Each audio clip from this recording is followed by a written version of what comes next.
Bon, mais bonjour et bon sabbat à tous. Bonjour. Alors, voici le titre. Une Bible authentique. Alors, il y a 2 semaines, j'ai apporté une prédication sur la Trinité et vous avez pu remarquer que l'Église Sagon est différente de la Osterwald. Il y avait un verset de plus dans la Osterwald. Alors, ça m'a préoccupé ou interpellé à vous apporter, vous présenter quelque chose par rapport à ce qu'est une Bible authentique. Est-ce qu'il existe une Bible authentique? Est-ce qu'il y a des Bibles qui ne sont pas authentiques? C'est quoi le problème? Comment ça se fait qu'on a une Louis II qui a un verset manquant et il se trouve avoir un verset de plus dans 1 Jean 5, 7 dans l'Osterwald? Alors, qui dit vrai? Ou, c'est pas grave, ça fait pas de différence. Alors, on commence là-dessus. Jésus et ses disciples. Parce qu'il y a des questions à savoir, est-ce que les disciples pouvaient écrire en grec? Parce qu'on nous dit que le Nouveau Testament a été écrit en grec et non en hébreu araméen. Alors, est-ce que Jésus et ses disciples parlaient le grec? La langue en Israël, c'était quelle langue? L'hébreu araméen, c'est ça. Jésus parlait hébreu. Comment se fait-il que le Nouveau Testament est tout écrit en grec, même pas un seul livre en hébreu? Bizarre. On continue. Il existe encore aujourd'hui certaines personnes qui essaient de diminuer la foi de l'Église chrétienne dans la véracité du récit biblique en déclarant que ceux-ci ne pouvaient pas avoir la possibilité d'être écrits par les premiers disciples du Christ, pour la simple raison que Jésus et ses disciples ne parlaient que l'hébreu araméen. Alors on doute à savoir si les écrits grecs sont vraiment les originaux. Nous savons que les manuscrits du Nouveau Testament ont tous été écrits en grec. Personne ne contredit ça. Et certaines personnes ont du mal à concilier ce fait compte tenu que les disciples, incluant Jésus, étaient tous juifs. Comment se fait-il que le Nouveau Testament pourrait être écrit en grec si les disciples parlaient seulement l'hébreu araméen? Bien qu'il soit vrai que les disciples du Christ, incluant Jésus lui-même, parlaient ces langues, il s'est avéré être une tâche impensable de tenter de limiter la langue du Sauveur des autres langues communes parlées dans l'Empire romain à cette époque. Quelle était la langue commune parlée dans l'Empire romain à l'époque de Jésus? Le grec était la langue commune dans l'Empire romain à l'époque de Jésus. Tandis que le latin était la langue utilisée par qui? Par les fonctionnaires et les officiers romains. Le latin, c'était en Italie. Le reste du monde de l'Empire romain parlait en majorité, connaissait le grec, bien que leur langue maternelle pouvait être différente. Le grec a également été adopté par toute personne qui se tenait dans les positions de la classe politique et par ceux qui avaient le désir de communiquer ou de faire des affaires avec les Romains. Comme l'anglais aujourd'hui. Exact. En d'autres termes, c'était le langage universel de cette époque et était donc considéré comme une compétence très souhaitable à acquérir. De même, comme dit Sébastien, partout dans le monde aujourd'hui, il y a domination de la langue anglaise. Quel que soit l'endroit où vous allez, si vous connaissez l'anglais, il y a de fortes chances qu'il y aura quelqu'un qui connaît cette langue et puisse vous aider. Au temps de Christ, quelle que soit la nationalité, la culture grecque prédominait parmi les citoyens romains instruits de l'Empire.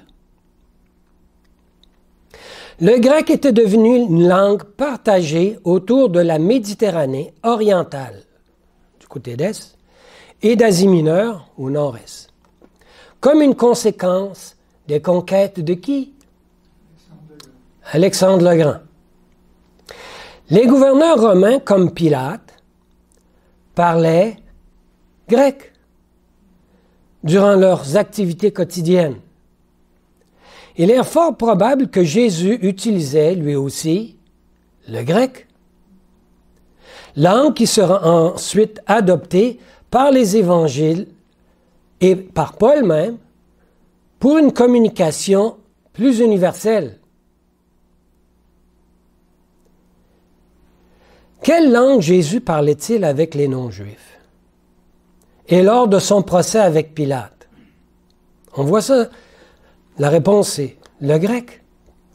On voit ça dans Matthieu 27, 11 à 14 et Jean 18, on ne lira pas le lire, versets 33 à 38. Et puis, il y a l'évangile de Matthieu qui fait état d'une conversation sans interprète, entre Jésus et un centurier romain. Les Romains, en général, parlaient quelle langue? Le latin. Et Jésus parlait avec un Romain. Alors, quelle langue pensait-il qu'il parlait? Les Romains ne parlaient pas l'hébreu, là. Oubliez ça. C'est le grec. Et ce centurion romain, probablement, connaissait le grec. On voit ça dans Matthieu 8, versets 5 à 13. Sa connaissance du grec pouvait être aussi due au contact, on parle de Jésus, qu'il avait eu avec des Juifs de la diaspora. La diaspora, c'est les Juifs se sont éparpillés dans tout le monde et que la langue utilisée dans l'Empire romain, majoritairement, de l'Égypte jusqu'à, on revient même en Italie, mais je vois le sens là, l'Égypte à gauche, là, tout le tour de la Méditerranée jusqu'en Italie, même en Italie, on parlait le grec. De leur visite, on parlait des personnes que Jésus parlait avec. Lors de leur visite à Jérusalem, Jésus leur parlait en grec, fort probablement, comme en témoigne l'évangile de Jean, dans Jean 12, verset 20, et dans Actes des Apôtres, dans Actes 6, verset 1 à 15. Ces Grecs avaient dit à Philippe qu'ils désiraient parler avec Jésus. Rien n'indique que cette communication s'est produite dans la langue hébreu-araméenne. Le fait que les évangiles mentionnent la nationalité de ces individus est sans doute pour insister sur le fait que cette communication a fort probablement eu lieu dans la langue grecque. Ces individus sont venus à la fête de Pâques, qui était une fête juive. Il est donc fort probable que c'était des Juifs, mais parlant le grec. Il y avait certainement beaucoup de Juifs qui parlaient le grec à l'époque. Jésus était bilingue. Intéressant. On n'a pas cette idée-là quand on regarde la Bible, que Jésus pouvait être bilingue. Hey. Les disciples ont donc communiqué avec les Juifs parlant grec, qui nous montre qu'ils étaient familiers avec la langue grecque. La prédication de Jésus s'étendait jusqu'aux régions limitrophes de Tyr et Sidon, à travers la Phénicie et le territoire de la Décapole, des zones toutes fortement hellénisées. Hellénisées, c'est avec la culture grecque. Souvenons-nous à ce propos de l'épisode rapportant la guérison de la fille d'une femme de nationalité syro-phénicienne ou cananéenne, possédée par un démon. On voit ça dans Marc 7, versets 26 à 30.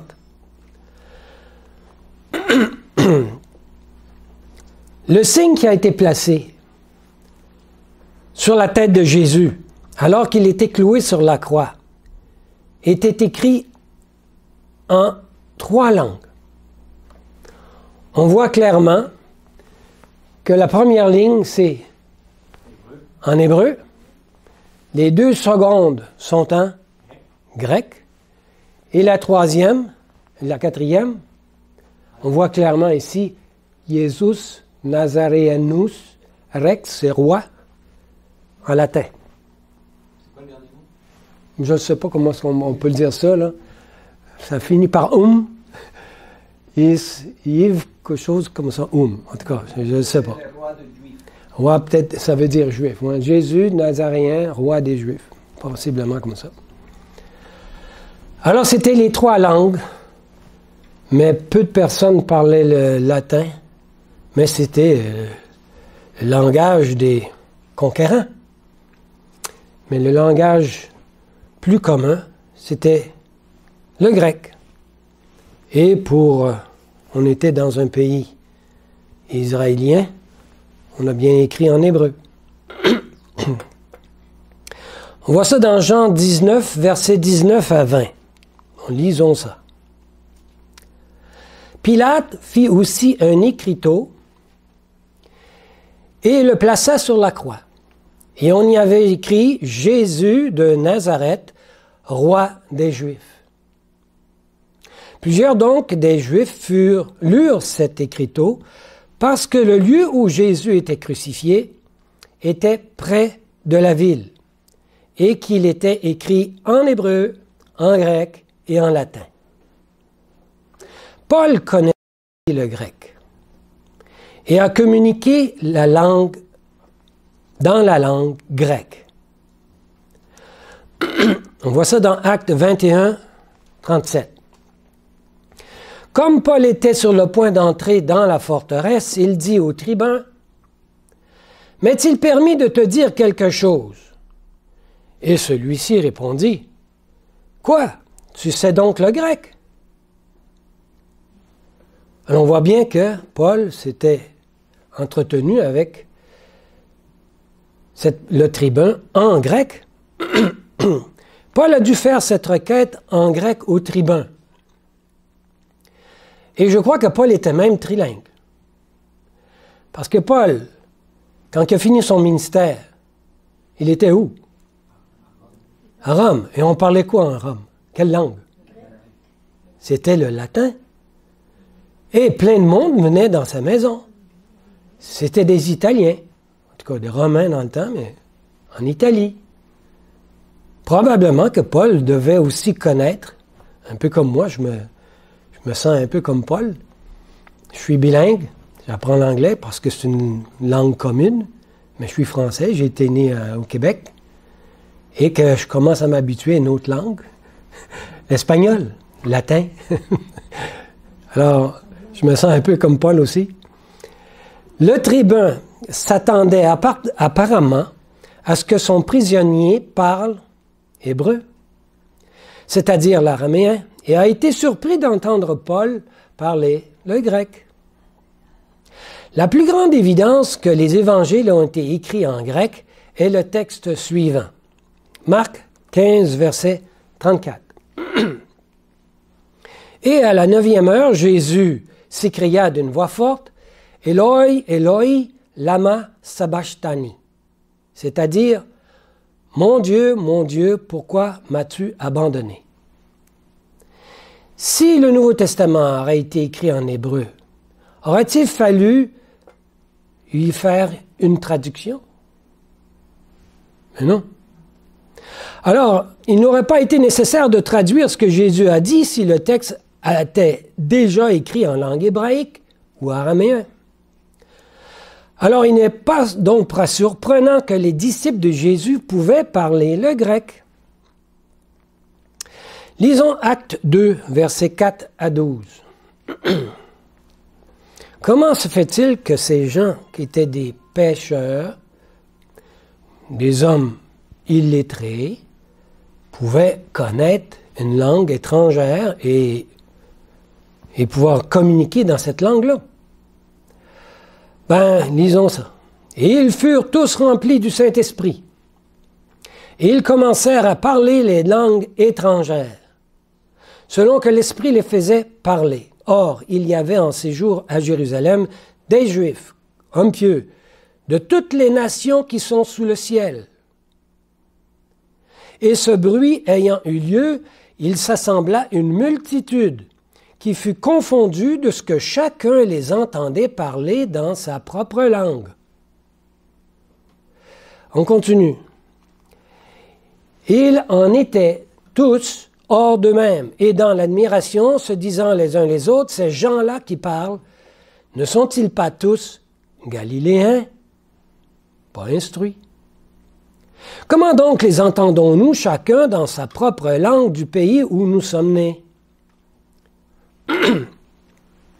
On continue. Parthes, Mèdes, Élamites, et ceux qui habitent la Mésopotamie, la Judée, la Cappadoce, le Pont et l'Asie, la Phrygie, la Pamphylie, l'Égypte, les quartiers de la Libye, qui est près de Cyrène, et les étrangers romains, juifs, prosélytes, crétois et arabes, tous les entendons parler en nos langues des merveilles de Dieu. Ils étaient donc tous étonnés et ne savaient que penser, se disant l'un à l'autre, que veut dire ceci? S'ils savaient parler toutes ces langues, soyons pas étonnés qu'ils savaient le grec, qui était une langue commune. Donc, le Nouveau Testament original, ça se peut-tu qu'il soit écrit en grec? J'ai dit, bien sûr. Ma question au début, c'est je veux trouver l'original. Je veux trouver l'original du Nouveau Testament. Il y a plusieurs Bibles qui sont différentes. Laquelle qui se réfère vraiment à l'original? On commence. C'est le grec. On est déjà rendu là. Grec, c'est la Bible du Nouveau Testament. Parce que l'Ancien Testament, c'était facile à savoir. Tu as le texte Massorète des Juifs. Les autres sont scrupuleux. C'est toujours pareil, puis ils sont sûrs que c'est le vrai écrit. On tergiverse pas à savoir qu'est-ce qui est correct dans l'Ancien Testament. On n'a seulement qu'à suivre la Bible des Juifs. On est pas mal certain que c'est l'original. Mais le Nouveau Testament, là, on a des problèmes. Parce qu'il y en a plusieurs qui disent c'est ça l'original, un peu partout. S'il y avait une langue qu'il fallait connaître pour propager l'Évangile, donc, c'était bien le grec. Comme nous autres, si on avait à propager l'Évangile dans le monde entier, sur une langue, on la propagerait en anglais. Donc, il n'est pas étonnant que le Nouveau Testament fût écrit en grec pour que la propagation de l'Évangile au temps de Paul.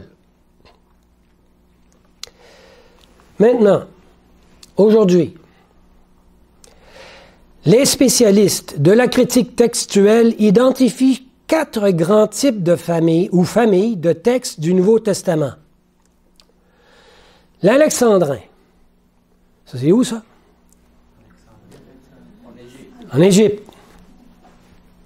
Et l'occidental, césarien, probablement vers l'ouest. Et byzantin. C'est où, ça, byzantin? Plus à l'est et au sud. Grec. Il y a plus de grec là. Tandis qu'ici, c'est plus égyptien, mais on parlait grec là aussi, en Égypte. De l'Égypte jusque, en tout cas, ça faisait le tour de la mer Méditerranée. On en a 4. Tous écrits en grec. Et on est tous d'accord là-dessus. Donc, il n'est pas étonnant que le Nouveau Testament fût écrit en grec pour la propagation de l'Évangile. Aujourd'hui, mais nous allons retenir que l'alexandrin et le byzantin. Parce que les deux, il n'y a pas beaucoup d'écrits qui restent. Très, très minime, jusqu'à nos jours. Alexandrin surtout, et byzantin. Et le gros problème aujourd'hui, c'est qu'ils sont différents, le grec aussi. Lequel des deux est le vrai ou l'original? Ce sont deux textes grecs du Nouveau Testament que plusieurs traducteurs reconnaissent comme fidèles aux originaux écrits par les disciples de Jésus et qui encore aujourd'hui se font concurrence. On n'a plus les textes originaux. Ça n'existe plus. On n'a que des copies. Mais les copies, lesquelles sont les copies de ces originaux? Bonne question. On se pose encore la question aujourd'hui. Nous avons d'un côté le Codex Vaticanus, daté du 4e siècle. C'est loin, hein? Juste le mot Vaticanus, vous avez peut-être une idée qui est d'accord avec le... On recule. Ça sonne Vatican. Il s'agit du plus ancien manuscrit connu qui transmet le texte quasiment complet de l'Ancien et du Nouveau Testament. Quasiment complet. 3 colonnes, chaque page. Et c'est écrit en grec. On peut le retrouver sur l'Internet. Hein? Tous ces écrits-là sont sur Internet. Il y a aussi le Codex Sinaiticus, un autre codex, mais encore plus intéressant. Pourquoi?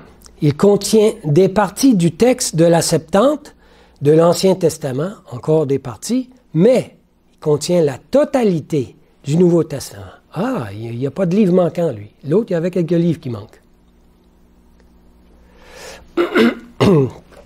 C'est lui, en 4 colonnes. Ils sont beaux, ces livres, hein? Ça s'est conservé comme ça depuis ce temps-là. Comment ça? Ces 2 derniers sont des textes dits minoritaires. Alexandrin de l'Égypte. Alors, on a vu ce côté gauche, c'est les côtés alexandrins de l'Égypte. Le mot minoritaire veut dire que sa compilation représente une minorité de tous les manuscrits grecs en existence aujourd'hui. Il y en a peu. On n'en a pas beaucoup. Mais ils sont pas mal complets. C'est déjà ça, pas pire. Alors, pour des scientifiques, this is the one. Ça, c'est ceux-là on va se fier. Hey, ça a l'air vraiment formidable qu'on a encore la Bible au complet. Et de l'autre côté, on a des textes reçus grecs. Ça s'appelle comme ça. On les nomme comme ça. Du côté byzantin. Celui-ci contient le Nouveau Testament et est une version basée sur le texte dit majoritaire, et on le nomme byzantin, la partie est de l'Empire romain. Vous voyez que ce n'est pas tout à fait la même conservation. Il y a une différence. C'est plus difficile à conserver quelque chose du côté est de l'Atlantique, pas de l'Atlantique, la Méditerranée, qu'en Égypte. Le mot majoritaire veut dire que sa compilation représente la lecture contenue dans la vaste majorité des manuscrits grecs du Nouveau Testament qui sont présentement au-dessus de 6000. 6000 documents comme ça, qu'on a en main. Mais ça fait dur. Et c'est ce texte qui a été compilé par Érasme au 16e siècle. Érasme, c'est lui qui a, un des premiers dans la Réforme, qui a rassemblé les textes grecs pour écrire le Nouveau Testament en grec. Réécrire, en tout cas, une copie.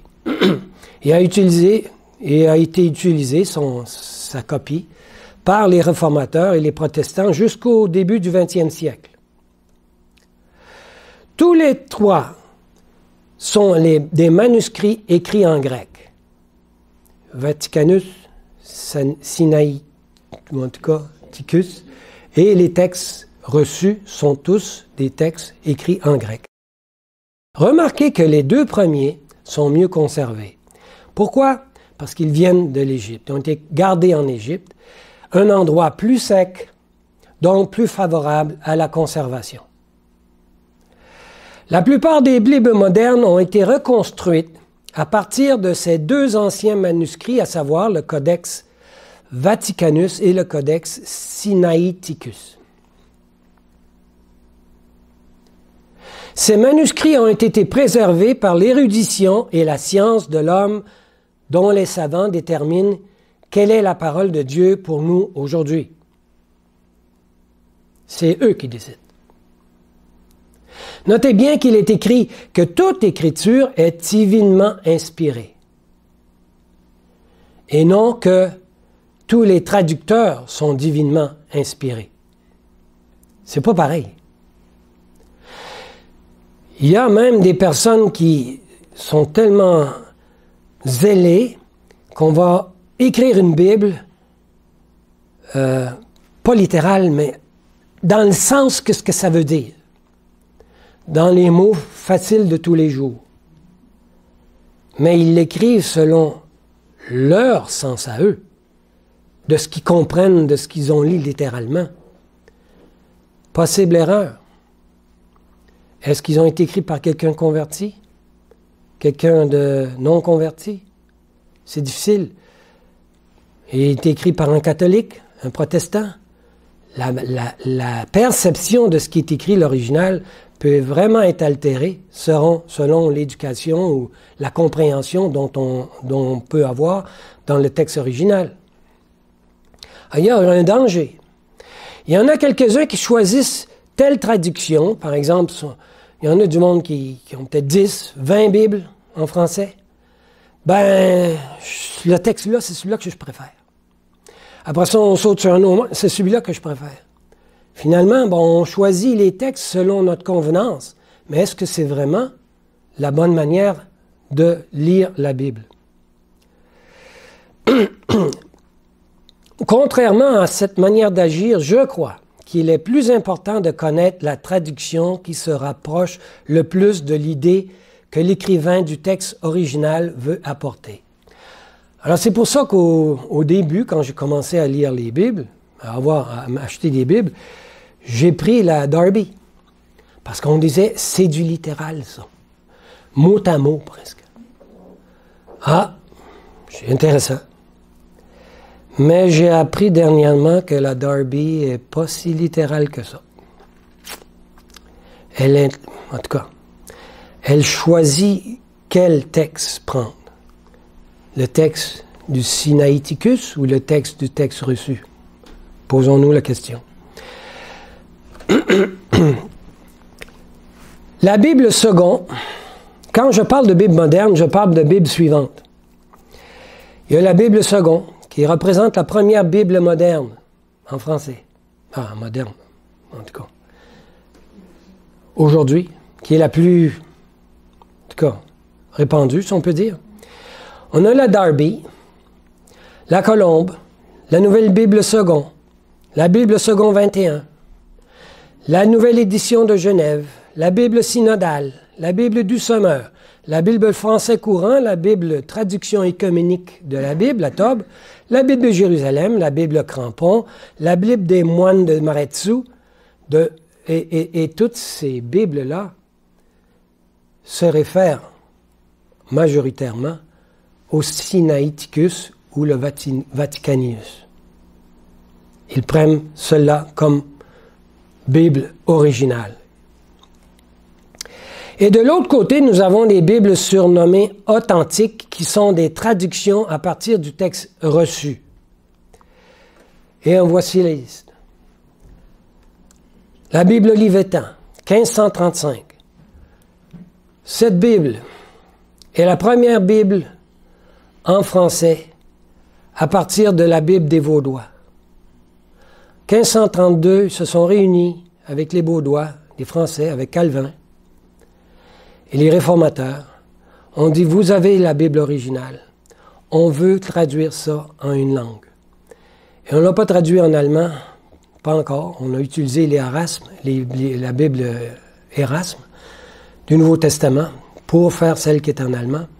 Mais à partir de la Bible ou le manuscrit, parce que c'est écrit à main, hein, puis en gothique, n'oubliez pas, c'est pas facile à lire, on a traduit la Bible en premier en français. Étonnant. Par Olivetan. Après ça, il y a la Bible de Genèse, de Genève, écrite en 1669. La Bible Martin, 1744. La Bible Osterval, 1996. Il y en avait avant ça dans Genève. Mais Genève s'est promené avec Sinaiticus, texte reçu Sinaiticus, puis en tout cas, même aujourd'hui, la Genève, elle se base sur la Sinaiticus. C'est pour ça que je dis, j'ai mis la date. À 1669, elle vient du texte reçu. C'est pour ça que j'ai spécifié une date. Et la Bible Osterwald aussi, elle s'est promenée dans les deux. Il y a la Bible King James française qui a utilisé une traduction. Elle a pris celle de l'anglais et puis l'a traduit en français, en 2006. Maintenant, est-il important de lire une version plutôt qu'une autre? Je vous laisse décider. Nous n'avons plus les textes originaux. Nous n'avons que des copies en grec et des traductions en latin. Le plus loin qu'on peut aller. Et je ne crois pas qu'il y ait quelqu'un ici qui sait lire le grec. Je pourrais peut-être trouver quelqu'un qui sait lire le latin. Parce que dans mon jeune temps, on allait à l'école normale puis on nous faisait apprendre le latin.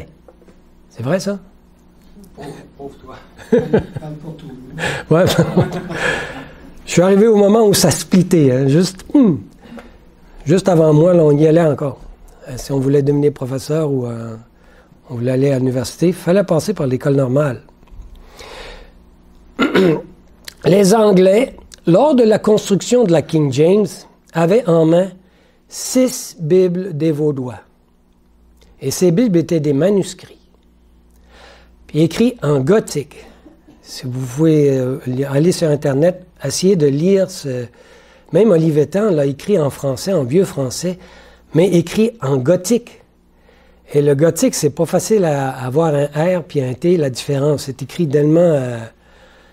Puis le point, c'est pas un point, c'était comme un accent grave. Hein? Un accent aigu. Alors, puis les majuscules, on se demande si c'est un C ou un G. C'est vraiment difficile. En tout cas. Mais on a construit la King James à partir de 6 Bibles, mais 6 manuscrits des Vaudois.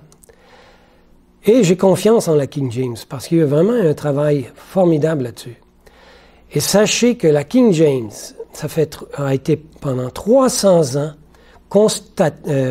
considérée comme une Bible hérétique par la religion catholique.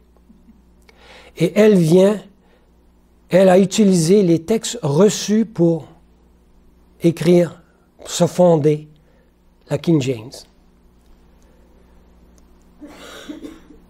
Mais ces Bibles ont été écrites en vieux latin. On parle de la Bible des Vaudois. J'aurais aimé lire la Bible d'Olivetan, mais elle est écrite en vieux français. C'est comme, par exemple, au lieu de esprit, c'est esprit. En tout cas, il y a juste un S. On voit que c'est esprit, là, mais c'est pas les mêmes mots. Les mots sont différents. Mais on sent l'idée. La Bible d'Olivetan. C'est ce que ça a l'air. En français, en gothique. Extraordinaire. Je ne pensais jamais que la langue française avait été utilisée au début comme traduction à partir des Bibles des Vaudois. Mais c'est écrit en vieux français est difficile car elle est imprimée en caractère gothique. Pourtant, je m'y réfère parfois pour vérifier un texte.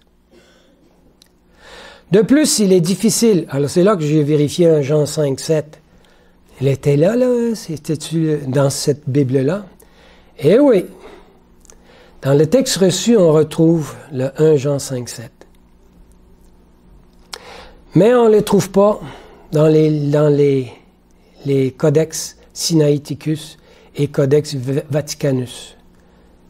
Étrange. Étrange qu'on ne trouve pas ce texte-là. Alors, plusieurs scientifiques disent, c'est les Vaudois qui ont additionné ça quelque part dans les années 500, 800. Et c'était après, parce que l'original, c'est le Sinaiticus, et ça c'est le vrai. Je doute. Je vais préparer, en tout cas, vous donner une prédication dans 2-3 semaines sur les origines des Vaudois et de où ont été cherchées ces Bibles en latin. Est-ce qu'on peut s'y fier et tout ça? Et alors, de plus, il est difficile de nous y retrouver car en ce temps-là, les versets n'étaient pas numérotés en plus. La Bible des Vaudois, il n'y avait aucun numéro. Tu n'avais pas 1 Jean 5, 7. Tu avais 1 Jean 5, point. Alors, il fallait que tu lises tout le chapitre, puis tu retrouves, ça doit être dans ce coin-là.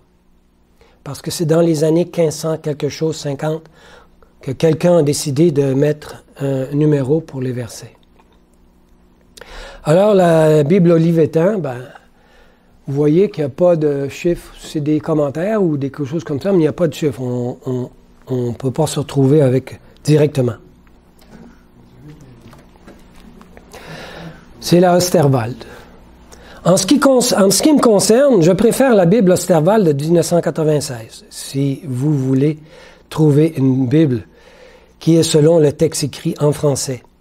Elle est selon moi la Bible qui se rapproche le plus des écrits des disciples de Jésus avec un français plus moderne. Et il faut se mettre à l'idée des Vaudois. Ils ont écrit toute la Bible à la main. Et c'est pas en lettres moulées comme on écrit nous autres, là, pour que ça aille plus petit. C'est tout en des lettres carrées, là, lettres gothiques. Et même il y a des majuscules, lettres gothiques, mais c'est toutes des lettres carrées. Comme le A, ça serait un A comme ça, et non un A arrangé comme lié. Pouvez-vous imaginer la place que ça peut prendre pour écrire toute la Bible à la main? Ça devait être une Bible assez épaisse. Mais ce qui est étonnant, c'est que Dieu a permis que cet écrit soit parvenu à nous, jusqu'à nous aujourd'hui. Quel miracle! Malgré toutes les attaques que Satan a voulu faire pour essayer de changer le sens dans la Bible, comme par exemple, juste une idée, dans la Sinaiticus, on dit l'Esprit de Jésus.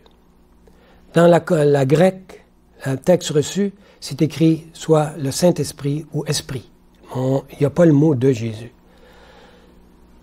Il y a comme une volonté de dire, je vais écrire le sens, mais ce n'est pas ce qui est écrit.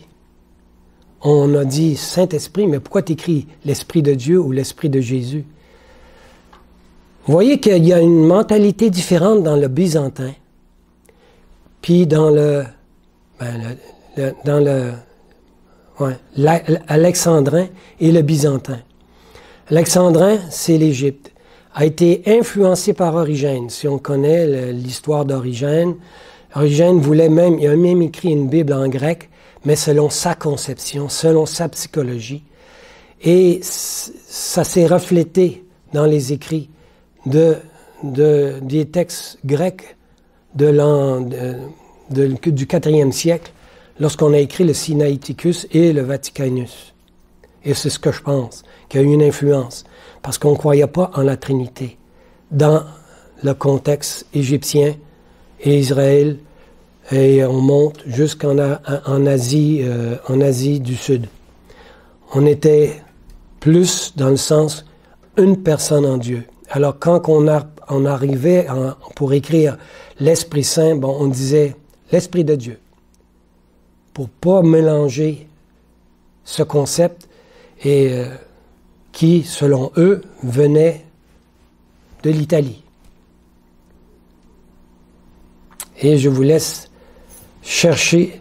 En tout cas, il y a une confusion qui se fait. On se demande quelle est la Bible qui se rapproche de plus des écrits des disciples de Jésus? C'est laquelle? Moi, j'aimerais ça le savoir. Alors, dans cette confusion, parce qu'il y a tellement de Bibles, il y a même en Arménie ont leur Bible. Les orthodoxes ont leur Bible. Ils disent c'est celle-là la bonne. On va aller en Égypte, les Coptes ont leur Bible. Puis ils disent que l'original est en grec aussi. Avec la multitude d'originaux, là, je me dis, mais je me mets à la place des savants. Je comprends qu'on dit, c'est assez, là, avec toute ce gang-là. On va prendre celle de Sinaiticus, que les catholiques disent c'est celle-là là-bas, puis c'est pas grave, les différences, c'est vraiment pas important. Ah ouais? Il me semble qu'il y a une importance. Pour moi, en tout cas, je voudrais bien avoir la vraie. Alors, je me suis retourné, je me suis dit, j'ai prié Dieu là-dessus, et puis je me suis dit, y a-t-il quelqu'un qui peut me dire c'est quel que je peux me fier? J'ai pensé à un texte d'Ellen White, qu'elle a écrit dans La tragédie des siècles, sur les Vaudois des Piémonts. Il est vrai qu'Ellen White utilise parfois des textes de Bible dites modernes dans ses écrits. C'est pour ça qu'ils se disent, alors c'est pas grave, utiliser la moderne ou le texte reçu, ça ne fait pas de différence. Mais ma curiosité me pousse à savoir, premièrement, lequel des deux côtés des textes grecs je devrais me fier le plus. Pas vous? Les traducteurs qui se basent sur le texte alexandrin de l'Égypte disent que le texte byzantin a ajouté au Moyen Âge ce qui diffère. À l'opposé, ceux qui se basent sur le texte byzantin, grec, l'Est, pour vous autres c'est ce bord-là, à l'Est, au sud de l'Asie, disent que dans le texte alexandrin, on a retranché des parties de versets des textes originaux. Qui dit vrai? De plus, la majorité des nouvelles Bibles se basent sur le texte alexandrin, aujourd'hui. Toutes les nouvelles Bibles, majoritairement, vous voyez la liste qu'on avait, presque une dizaine, une quinzaine, se basent toutes sur le texte alexandrin. Car la grande majorité des docteurs, des théologiens, des exégètes et des pasteurs ne croient aucunement en l'inspiration du texte reçu de droite. Beaucoup aujourd'hui disent que les différences n'affectent pas le côté doctrinal et qu'il n'y a pas raison de s'y inquiéter. Ils disent, fions-nous à ces docteurs, théologiens, exégètes et pasteurs. On n'a pas vécu ça quand on était catholique? Fiez-vous aux prêtres. Ils savent, eux autres. On n'a pas besoin de lire la Bible, ni ils nous l'enseignent, puis on n'a pas besoin de casser la tête. Si on a des questions, il pose, puis il va nous répondre. Nous n'avons pas l'intention de nous casser la tête pour savoir quelle Bible nous devrions nous fier, n'est-ce pas? Nous préférons utiliser celle qui nous convient le mieux. Suite à ces déclarations, j'étais confus. Mais voici un texte de l'Esprit de prophétie qui m'a aidé à faire mon choix. On voit ça dans Tragédie des siècles. Les Vaudois ont été les premiers de tous les peuples d'Europe, pas les seconds, les 13e, les premiers de tous les peuples d'Europe. Il y en avait du monde. Ça a été jusqu'en Irlande, la chrétienté. Hein? C'est l'influence de la Bible. La Bible s'est retrouvée même jusqu'en Irlande. À obtenir une traduction des Saintes Écritures. Premier, à obtenir une traduction des Saintes Écritures. Des centaines d'années avant la Réforme, ils possédaient la Bible manuscrite dans leur langue maternelle, la langue romane, comme on appelle. C'est un vieux latin. La vérité était pure. En anglais, c'est écrit unadulterated. Non adultéré, si on veut mettre ça en... Édulcoré. Ah, OK. Non édulcoré. Et simple. Pas compliqué. Ce qui faisait d'eux les objets privilégiés de la haine et de la persécution. De la part de qui? Des boss dans le temps. C'était qui était le boss dans le temps, hein, des Vaudois? C'était l'Église de Rome. C'était des Italiens. Il y a eu pendant le Moyen Âge des messagers dévoués pour la cause de Dieu, vêtus de sacs, qui ont prophétisé. Les pasteurs vaudois partaient avec quelques écrits de la Bible cachés dans leurs vêtements pour aller propager la Bible dans des pays étrangers, au risque de leur vie. Il y a eu pendant le Moyen... ils ont préservé pour nous aujourd'hui les vérités de l'Ancien et du Nouveau Testament, qui est la Bible. Nous devons beaucoup à ces Vaudois, selon moi. Des gens comme les Vaudois ont préservé ces vérités. La Bible parle d'eux dans Apocalypse 11, versets 3 à 16. Ici, elle fait mention que le fait de posséder cette Bible faisait d'eux les objets privilégiés de la haine et de la persécution. Les Vaudois avaient une Bible qui faisait en sorte que les catholiques n'aimaient pas ça. Bizarre. Moi, quand quelqu'un, je vois qu'il est persécuté, je me pose la question. Si on est du côté catholique, on se dit, ben bon pour eux, qu'ils prennent la Bible du pape, puis c'est un point final, tu sais. Mais si je me retire, puis je serais comme un arbitre, je dis, 1 minute, là, donne-y donc la chance de parler, lui aussi. Là. Il a peut-être raison.